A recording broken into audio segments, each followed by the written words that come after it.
August 5th, 2012, NASA sent a rover to Mars. And that rover was actually looking for life on Mars. And it's really ironic that it actually brought 377 types of Earth microbes to Mars. So what we have happening here is an example. It's a metaphor for contagious curiosity.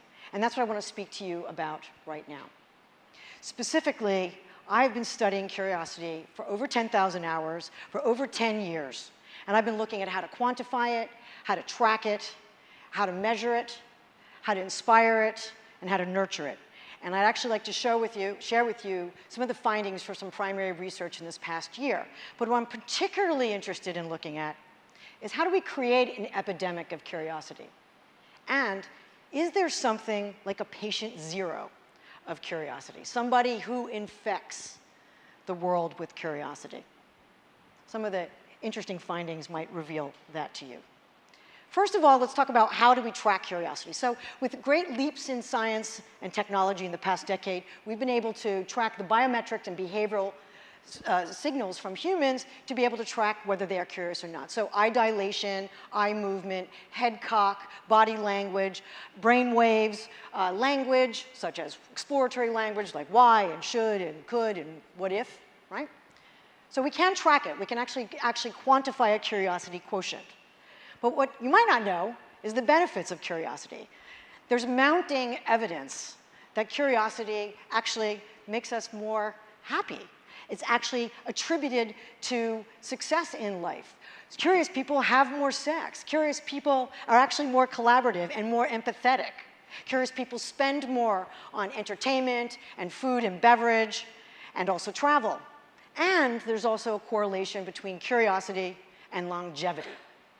So this brings me to, I wonder whether curious companies live longer. Do they outlive their competition? Well, interestingly, Merck in Germany actually did a study on this. Last year, they looked at curious enterprises, meaning companies that foster people's curiosity, and employee curiosity. And what they found was kind of obvious. Curious people, curious employees want to work for companies that support their curiosity. They also found that employees feel that the best ideas, the innovation, comes from their most curious colleagues. But unfortunately, only 20% of the employees surveyed in China, Germany, and the United States felt that they were curious themselves. And in the US, we have a particular disconnect. We have a disconnect between the number on the left is actually the number of the index of employee curiosity relative to the employer. So what that means is that we can attract more curious employees, and we can use curiosity as an organization as actually a point of differentiation and competitive advantage. Now, this is kind of important in the world of innovation, right? I'm in the innovation space. Curiosity is the foundation for innovation. Innovation is the manifestation of curiosity. And if we want to be a consumer-centric organization, we need to be curious about humans, right?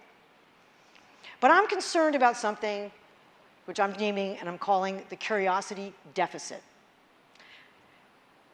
Evidence is showing that our culture is actually declining in terms of its value it places on curiosity. For the past 200 years, the discourse around curiosity has been on a steady decline, whereas about 50 years ago, our interest in innovation and creativity as we enter the creative economy has increased, right? It all seems to be the inflection point around the 1970s, right? And we can corroborate that with exponential change in computation and reliance on technology, sure. But it also has to do with VUCA, volatility, uncertainty, complexity, chaos, ambiguity. And that's not going to change. That's not changing, right? And what happens is when we're in those environments of complexity and volatility, our brains conserve energy so that we reduce our exploratory behavior and do not put ourselves at risk, right? So I'm interested in contagious curiosity because I can't change the world. It's going to become more complex, trust me. But I can possibly mitigate that with potentially organizing and engineering some curiosity epidemics. So let me talk to you about some possible ways to go about this. First of all, you've all heard, be curious, ask questions. Well, I kind of feel like that's a really simplistic approach to curiosity, super simplistic. In fact, my research has suggested that actually there are 4 very distinctive types of curious exploratory behaviors in the world. 4 different typologies, just like a Myers-Briggs, right? We have our different learning styles, right? Some people are visual learners and others are oral. Well, we've got 4 types of curiosity, and they're all good. So let's do a little test. You might be wondering, which one are you? I normally would be administering a 25-question test, like a Myers-Briggs test, but it's designed around curiosity. So I'm going to show you 4 statements, and you probably identify with all 4 of them. I'm sure you do, because we are L'Oreal, right? But the reality is that there's a lead gene. You lean in towards one. Most likely, you are having a default towards one of these statements, right? So read through it and tell me, which one are you? So if you said that you were a looker, you have a keen sense of observation. So your exploration of the world is visual. You might be seeing fashion patterns. You might be seeing the ships on the horizon that are invading us, and therefore the survival of the curious. You're responsible for seeing those changes in the marketplace. If you're a licker, you're sensorial. You explore the world through your taste, your touch, your smell, and all of your senses, and your intuition. If you're a lurker, you're actually, in your mind, your intellectual curiosity is your default mechanism, right? So you're in the past parsing historical data, reading the news, you're a voracious consumer of data and content, thought experiments, right? And if you're a poker, you are poking. You're exploring the world through active engagement, travel, making, experimenting, right? So I'm an ENTJ, and I'm a lurker and a little bit of a licker, okay? So you might be wondering, okay, how does the world fall? Where do I fall relative to the world? Well, my research has suggested, also through quantitative data last year, an assessment nationwide, was that the world falls naturally in all 4 quadrants. Isn't that beautiful? That's elegant. You know, actually, that makes a lot of sense. The world is divided 50-50 between introverts and extroverts, right? So we have this balance because the world around us naturally gravitates towards entropy and equilibrium, right? So that's interesting. Now let's take a look at how does this connect to genetics? And is this a genetic conversation? And I'd say no. In 1999, the University of California found the curiosity gene, or the wanderlust gene. They found it in humans, and it's corroborated with what I call pokers. And they found that, in fact, 20% of us have this gene that creates this exploratory poking behavior. So there's a little corroboration there. And just for relevance and interest, in 2007, the Max Planck Institute for Evolutionary Anthropology discovered this gene in great tit songbirds. So we've got it in animals, too. But this is not a conversation around nature. I want to make this conversation around nurture and changing what we've been given. Because there's evidence that shows we can, and I'm going to show you that now. So last summer, I was workshopping the curiosity test and this strategic framework at NYU's ITP program in the summertime. And if anyone knows anything about NYU ITP program, you know that it's some of the most curious people on the planet from all over the world, right? And all genders, all races, and men and women, binary, gender fluidity, and so forth. And we got a very interesting finding. I went into this thinking that the world would be pretty much split, you know, a quarter, I figured out. And so I was preparing my teaching materials around this assumption that I was going to be talking to a little bit of everything. And guess what? I did not find that. They were pokers and there were no lickers, right? I was like, wait a minute, this is very interesting. This community is really skewing. And that's when it occurred to me, hang on, maybe companies and enterprises and communities have a lead gene like we do individually.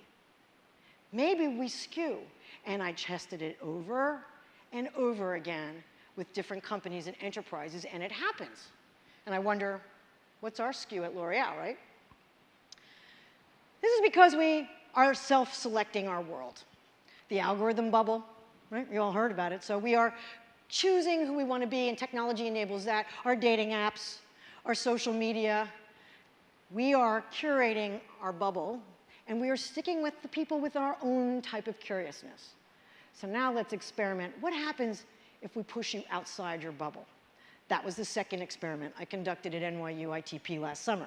So I profiled a dozen students understood what they were, and then designed a walking tour of New York, a full-day walking tour with various different stops and different exercises. So they all had to push themselves out of their zone, right? So if they were, in fact, a poker, I made them lurk, lick, you get the idea, right?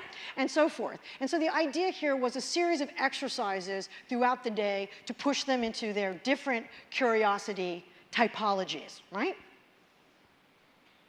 You will not believe the results. So surprising. Unbelievable euphoria, first finding. Didn't expect that. 8-hour day, in 90-degree weather, I was exhausted. They were so incredibly happy and elated, and it must have been that extra serotonin and dopamine, which we know skirts in our brain when we resolve curiosity, and we are actually pushing our curiosity muscles. So there was this elation in mood that was it was palpable, it was tangible. The second finding was camaraderie. They were exchanging phone numbers, they wanted to go have beer, they wanted to see each other the next weekend. It was this disparate group of students, and I couldn't believe how they connected. And they said it was because of the intimacy of self-growth. Even though they were in there, it was almost like a silent disco. They were in their patterns and their parallel paths, but the fact is that they were all growing and stretching at the same time, right? And the third finding, which is the kicker, a couple weeks and months later, I got some phone calls from a couple of them, and they say, hey, Sarah, so I recreated that curiosity tour with my friends and family, and I profiled them, and I took them in, or I remade their own experiments. They went out and actually tried to push their friends and family into other curiosity quadrants. I'm sure, if that's not contagious curiosity, I'm not sure what is.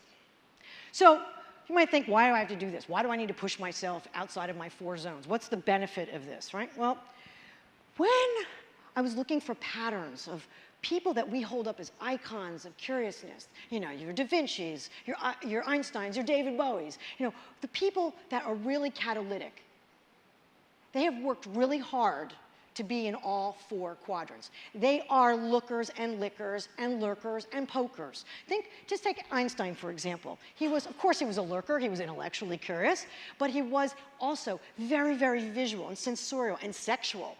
He used to take long walks in grass. He actually hiked the mountains in the grasses so he could feel the grass under his feet because he was so sensory. He loved the thrill of his bicycle. He was a maker. Few people know he tinkered on his free time with electronics. So he embodied that, and I'd like to posit that that's patient 0. That's the patient 0 in that contagious curiosity epidemic that we're trying to create. And importantly, in the world of innovation, so I'm very proud to be a part of the innovation team, and in the innovation team, we have been introducing subversively, licking and looking and lurking and poking techniques. And that's important because we place a lot of emphasis on process and innovation, design thinking, and open labs and so forth. But we need to foster and address the various different types, right? It was shocking to me when I learned that actually the top innovators in America spent $680 billion on innovation last year. And how much was spent on curiosity, right? I believe the job of the future is actually a chief curiosity officer. It's a new role. It's my belief, it's my hope, it's my dream that this is a new job that we're going to start seeing in organizations. And this person's job is actually at the sweet spot between innovation and culture. And their job is to profile organizations, figure out who you are and where you need to grow for your growth, and to facilitate that as including curiosity growth in key performance indicators, and measuring the return on curiosity on the bottom line. Using curiosity as a strategic advantage in business. So I've given you now some tools, right? Some tools to think about. Well, you now know that there's 4 typologies. Maybe have a leaning and maybe some idea of where you might lean. You also understand that the balanced individual can be that catalyst, right? So I pose to you a question. How would your life be different and better if you were curiouser? So when someone says to you, oh, be curious, ask questions, you can take pause from this conversation and think to yourself, well, it's not about just being curious and asking questions. It's about becoming curiouser, through looking and licking and lurking and poking. Thank you.